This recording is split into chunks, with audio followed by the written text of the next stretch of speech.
français, les collectivités territoriales. Les ruralités souffrent d'un puissant sentiment d'iniquité fondé sur la perception d'une prise en compte insuffisante de leurs difficultés, mais aussi de leurs atouts, de la part des pouvoirs publics comme plus largement des observateurs. Trop souvent braqués sur les métropoles, les banlieues et la vie urbaine, le regard des médias et des institutions minimise l'importance de la ruralité. Le langage employé est trop souvent dépréciatif et ne valorise que rarement les apports des ruralités à la société. La, la statistique a longtemps fait de la ruralité un résidu univoque de l'urbanisation et a choisi des modes d'appréhension qui ont fortement réduit la perception de sa dimension, conduisant à négliger le fait qu'elle concerne en réalité plus des 2 tiers du territoire et un tiers de la population. Une première étape dans la prise en considération de la réalité rurale est de la mesurer correctement en tenant compte non seulement de sa démographie, mais aussi de ses aménités, à savoir de tous les éléments qu'elle apporte à la communauté nationale, des paysages à l'agriculture, en passant par la production d'énergie décarbonée ou les ressources en eau, etc.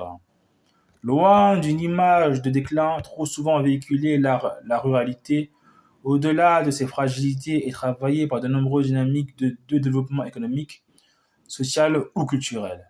Les collectivités locales sont pleinement engagées pour favoriser et encourager ces élans créatifs. Cependant, dans un pays comme le nôtre, marqué par la forte prégnance de l'État et ses politiques publiques, de très fortes disparités entre collectivités et leur faiblesse globale, notamment budgétaire en particulier si on la compare à certains pays, pour jouer à plein leur rôle d'incitation, les collectivités, leurs groupements et l'État doivent pouvoir construire un partenariat solide.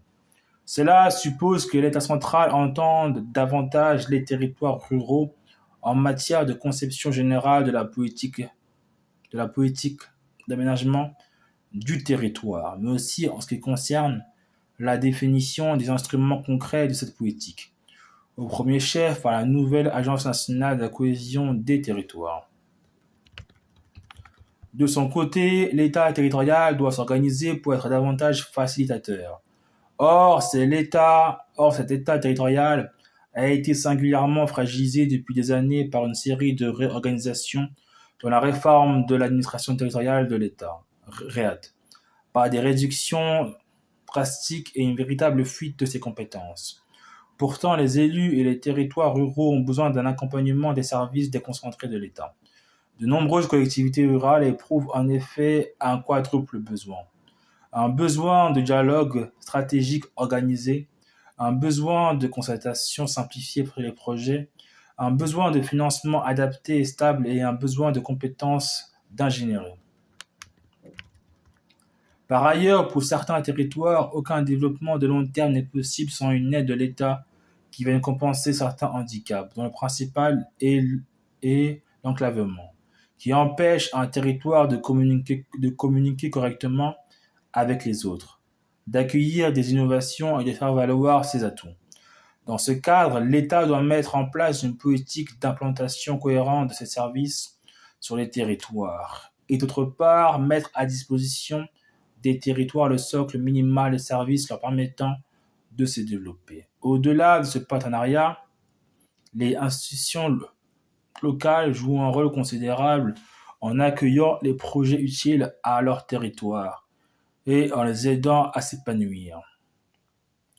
Le territoire national fourmille de bonnes pratiques en la matière qui s'appuient généralement sur le quadriptyque suivant: inscrire la ruralité dans un projet de territoire cohérent, nouer des alliances et articuler les territoires, repenser et adapter l'offre de services aux habitants, organiser ingénierie territoriale.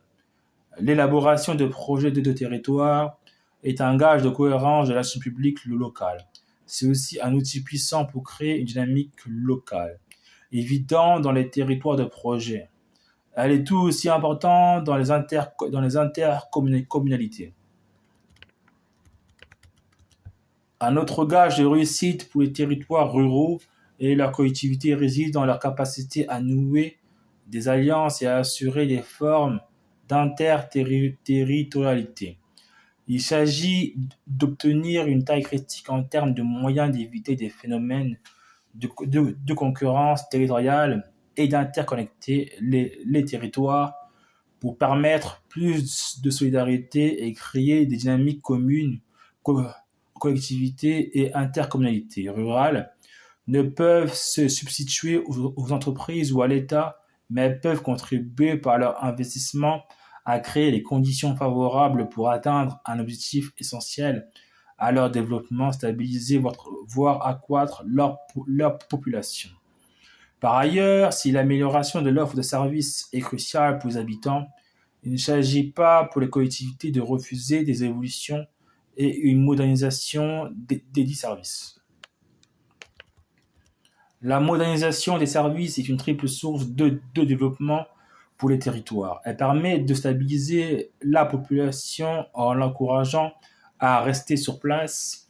Elle constitue un soutien aux entreprises qui contribuent à mettre en place ces services. Elle permet à des entreprises de s'implanter dans les territoires ruraux grâce à la qualité des connexions de toute nature dont elles pourront bénéficier. Les principaux services dans lesquels les collectivités s'investissent pour redonner du souffle à leur territoire sont ceux qui permettent de structurer et d'ouvrir ces territoires, transport numérique, et ceux qui permettent à la population de demeurer sur place ou de s'installer, enseignement, santé, commerce. Toutefois, à la base de tout projet de développement local figurent les capacités d'ingénierie territoriale. Celles-ci, souvent fragiles et mal réparties, doivent être renforcées et davantage coordonnées.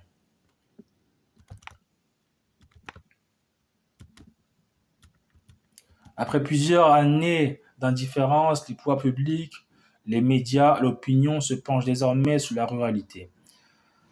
C'était nécessaire avec la fragilisation de l'agriculture et la réduction de ses emplois, avec la montée en puissance des villes de grande taille et l'accent mis sur les métropoles, concomitant à la dévitalisation de nombreuses villes moyennes et bourgs ruraux. La ruralité a semblé perdre pied et ne plus être en capacité d'offrir des voies d'avenir à ses habitants. Sans doute ce panorama est-il trop univoque, la ruralité est diverse et comme le démontre ce rapport souvent très dynamique. Elle est surtout très méconnue et l'un des objectifs du travail mené par la délégation sénatoriale aux collectivités territoriales a été d'y remédier, au moins partiellement. Elle a désigné à cet effet un groupe de travail présidé par Jean-Marie Bockel. Outre ces 4 rapporteurs, il était composé de François Gatel, Charles Guenet, Jean-Claude Luche, Christian Manable et Rémy Pointereau. Compte tenu des attributions de la délégation, mais aussi des très nombreux rapports déjà publics, notamment par les différentes instances du Sénat, rapports sur les zones de revitalisation rurale, les contrats de ruralité, les nouvelles mobilités au service de tous les territoires, la sous-utilisation chronique des fonds européens en France, etc. Il n'était pas question d'examiner ici l'ensemble des politiques publiques relatives aux territoires ruraux. En revanche, une fois la situation de la ruralité mieux perçue, il s'est agi d'examiner dans quelle mesure les collectivités territoriales étaient en capacité d'accompagner les ruralités. Dans leur effort de développement, il est très vite apparu que dans le système territorial qui est le nôtre, avec les moyens dont disposent les collectivités et les intercommunalités rurales en France, cette contribution ne pouvait s'apprécier justement sans examiner au préalable le soutien que l'État pouvait fournir. Ce point éclairci, les rapporteurs et les membres du groupe de travail ont eu à cœur de mettre en valeur dans ce rapport et lors du colloque qui l'a précédé le 7 novembre 2019. Les nombreuses initiatives et bonnes pratiques découvertes au cours des auditions et tables rondes et lors des déplacements quant à l'Ardenne, Gers et Haute-Garonne. Ils se sont par ailleurs rendus en Autriche, pays qui a engagé depuis plusieurs années une ambitieuse politique en faveur de ses territoires ruraux. D'ores et déjà, nombreux sont les collectivités et leurs groupements en pointe pour être des leviers de développement des territoires ruraux. Reste à partager les innovations, les idées audacieuses et aussi la fierté. La ruralité n'est pas un monde qui se meurt, mais une part essentielle de la nation. Elle fait face, se réinvente et ouvre des chemins d'espérance pour nos concitoyens qui y vivent.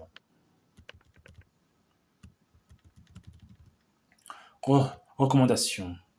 Veiller dans les communications des institutions politiques à mettre en relief les atouts et les apports à la société des territoires ruraux et à l'inverse, ne pas utiliser systématiquement des termes dévalorisants pour les caractériser.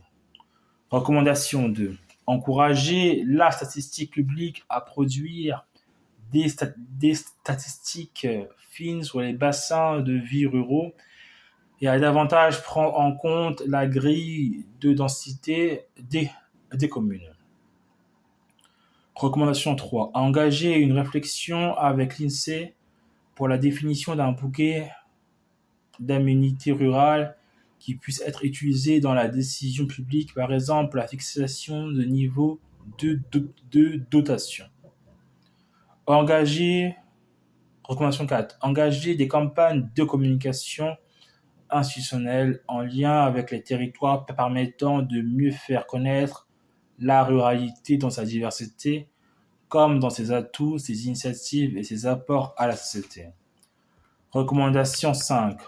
Renforcer la dimension interministérielle de la politique en faveur des territoires ruraux. Recommandation 6. Assurer une stabilité des politiques publiques destinées aux territoires ruraux par une programmation réaliste de moyen et long terme. Recommandation 7. Désigner auprès de chaque ministre un haut fonctionnaire aux ruralités en capacité de porter les préoccupations relatives aux territoires ruraux et en lien avec les autres ministères au sein d'un réseau de partage animé par la DGCL.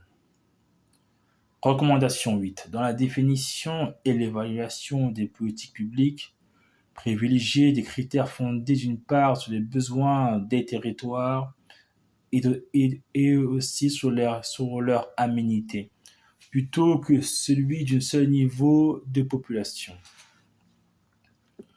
Recommandation 9. Mettre en place un observatoire des territoires ruraux à l'image de l'Observatoire national de la politique de la ville, dont le support serait assuré par l'ANCT et qui présenterait les besoins spécifiques de ces territoires ainsi que les aménités qu'il offre. Recommandation 10. Mettre en place dans les programmes de formation des écoles du service public des modules obligatoires de formation et évaluation sur les ruralités, ainsi qu'un stage obligatoire en territoire rural pour validation d'études. Recommandation 11. Conditionner la promotion des hauts fonctionnaires de l'État à l'exercice de leur activité pendant au moins 3 ans en territoire rural. Recommandation 12. Assurer la représentation des territoires ruraux au sein du conseil d'administration de l'ANCT et flécher une part significative des moyens de l'agence selon les types de territoires concernés. Recommandation 13. Lancer rapidement des expérimentations référents uniques concernant les besoins des collectivités territoriales, notamment rurales, en lien avec ces collectivités. S'assurer que ces expérimentations aboutissent bien à l'institution de référents véritablement uniques et interministériels en capacité de faire le lien entre les différentes administrations.